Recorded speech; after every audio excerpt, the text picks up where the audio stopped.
ರಾಸಾಯನಿಕ ಸಂಯೋಗದ ಬಗ್ಗೆ ತಿಳಿಯೋಣ. ರಾಸಾಯನಿಕ ಕ್ರಿಯೆಯಲ್ಲಿ ಎರಡು ಅಥವಾ ಹೆಚ್ಚು ವಸ್ತುಗಳು ಸಂಯೋಗವಾಗಿ ಉತ್ಪನ್ನ ಉಂಟಾಗುವುದನ್ನೇ ರಾಸಾಯನಿಕ ಸಂಯೋಗ ಎನ್ನುವರು.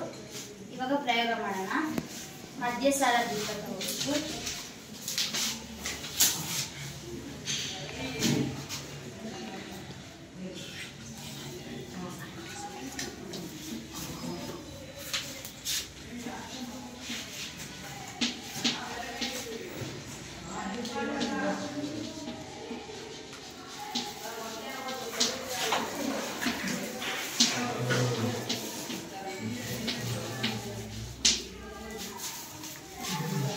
ಏನಾಗ್ತಾ ಇದೆ? ಮೆಗ್ನೀಷಿಯಂ ಆಕ್ಸಿಜನ್ ಹೇಳ್ಬೇಕಲ್ವಾ?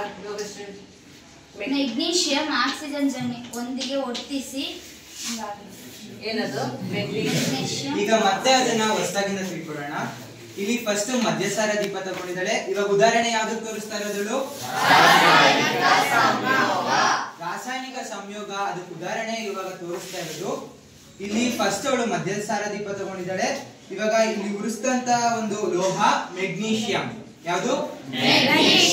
ಮೆಗ್ನೀಷಿಯಂ ಅನ್ನ ಇಲ್ಲಿ ಸ್ಪಿರಿಟ್ ಲ್ಯಾಂಪ್ ಅಲ್ಲಿ ಮಧ್ಯಸಾರ ದೀಪದಲ್ಲಿ ಉರಿಸೋಕೆ ಏನ್ ಬೇಕು? ಆಕ್ಸಿಜನ್. ದಹನ ಕ್ರಿಯೆಗೆ ನಾವು 9ನೇ ಕ್ಲಾಸ್ ಅಲ್ಲೆಲ್ಲ ಕಲ್ತ್ಕೊಂಡ್ ಬಂದಿದೀವಿ. ದಹನ ಕ್ರಿಯೆಗೆ ಮುಖ್ಯವಾದದ್ದು ಫಸ್ಟ್ ಅಂದ್ರೆ ಆಕ್ಸಿಜನ್.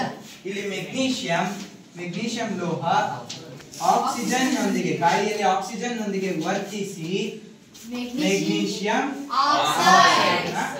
ಇಲ್ಲಿ ನೋಡಿ ವೈಟ್ ಕಾಣ್ತಿದೆ. ಇಲ್ಲಿ ಇದೇ ಮೆಗ್ನೀಷಿಯಂ ಆಕ್ಸೈಡ್. ಇವಾಗ ಮತ್ತೆ ಎಲ್ಲರೂ ಸೇರಿ ಹೇಳೋಣ. ಏನಿದು? ಮೆಗ್ನೀಷಿಯಂ ಲೋಹ ಆಕ್ಸಿಜನ್, ಗಾಳಿಯಲ್ಲಿರುವ ಆಕ್ಸಿಜನ್ ನೊಂದಿಗೆ ವರ್ತಿಸಿ ಮೆಗ್ನೀಷಿಯಂ ಆಕ್ಸೈಡ್ ಅನ್ನ ಉತ್ಪತ್ತಿ ಮಾಡಿ. ಇವಾಗ ಅದಕ್ಕೆ ಸಂಯೋಗ ಅಂದ್ರೆ ಏನು ಅಂತ ಇಲ್ಲಿ ಕಾಣುತ್ತೆ ತಾನೆ? ಪ್ರತಿ 2 ಅಥವಾ 2ಕ್ಕಿಂತ ಹೆಚ್ಚು, ಇಲ್ಲಿ 2 ತೋರಿಸಿದೀವಿ, ಇನ್ನು ಹೆಚ್ಚು ಇರಬಹುದು.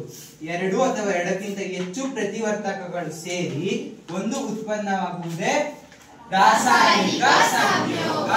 ಗುಡ್, ಚೆನ್ನಾಗಿ ಮಾಡಿ.